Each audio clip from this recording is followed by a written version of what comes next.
قبل ما نبدأ الحلقة عندي تحدي لجمهور النادي الأهلي اللي متابع صفحتي أو أي حد من جمهور النادي الأهلي في التحدي ده. هل النادي الأهلي ما تغيرلوش قوانين ولوائح قبل كده وفاز ببطولة؟ آخرهم الموسم اللي فات بعد انسحابه من قدام نادي الزمالك واتخصم منه 3 نقط بس بدل 6 وبسببها فاز ببطولة. هل النادي الاهلي كمل في بطولة كاس عاصمة مصر وكاس مصر باللاعيبة الاساسية اللي موجودة اللي فيه كلهم نجوم وبياخدوا ملايين باستثناء اللاعيبة اللي انا قلت عليها صفقات بيخطفوها من الاندية بتاعتهم وبيغروها بالمال؟ الاهلي كمل باللاعيبة بتاعته ولحد ما يدوروا على اي مخرج كده او اي حاجة يقول لك ده الدليل وده الاثبات وده البرهان. خلينا بقى في مشكلة نادي الزمالك. الزمالك الاعلام الرياضي المصري كله مصور لجمهور نادي الزمالك ان الزمالك خلاص اتشمع بالشمع الاحمر علشان خاطر الزمالك يتباع لمستثمر اجنبي او اي مستثمر.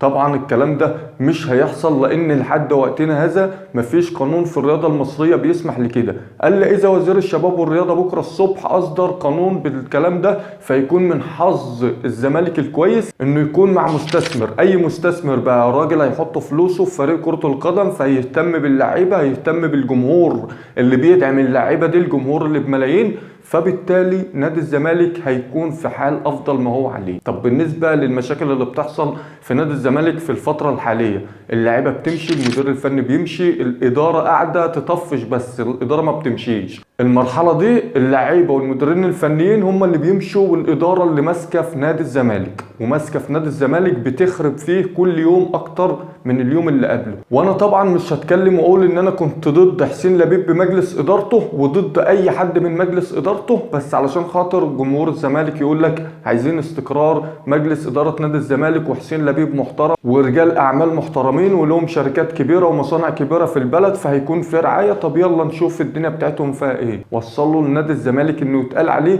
اتشمع بالشمع الاحمر. نادي الزمالك وراه جمهور، وهنا انا مش طالع امدح في جمهور نادي الزمالك لان على مدار السنين من اول 2002 او من اول 2005 ونادي الزمالك بيمر بنفس المراحل لدرجه ان ما كانش فيه مباني، مش ان هو ما فيش لعيبه، ما كانش فيه مباني في نادي الزمالك. وما ذلك بعد 21 سنه بالازمات دي نادي الزمالك فايز ببطولات اخر موسم مشارك فيه وبينافس على بطولات في الموسم اللي هو مشارك فيه. ده بسبب ايه؟ بسبب جمهور نادي الزمالك. علشان كده مباراة الزمالك والاتحاد السكندري اللي هتكون بكره ان شاء الله في كاس عاصمة مصر، شباب الزمالك اللي هيبدأ المباراة وراه جمهور نادي الزمالك اللي بيحرك الحجر. وهنا اللاعيبه مطلوب منها ان هي تأدي امكانيات مدرسه الفن والهندسه بتاعت نادي الزمالك، يعبروا عن قطاع الناشئين في نادي الزمالك اللي هو ممكن يخرج لك لعيبه اي نعم سنها صغير وشباب بس لعيبه كبيره عندها امكانيات كوره. اما بالنسبه لنتيجه المباراه فهتكون حسب ادائك في الملعب، لو اديت برجوله واديت اللي عليك جمهور الزمالك هيدعمك ايا كانت نتيجه المباراه. مباراة منتخب مصر في دور ال16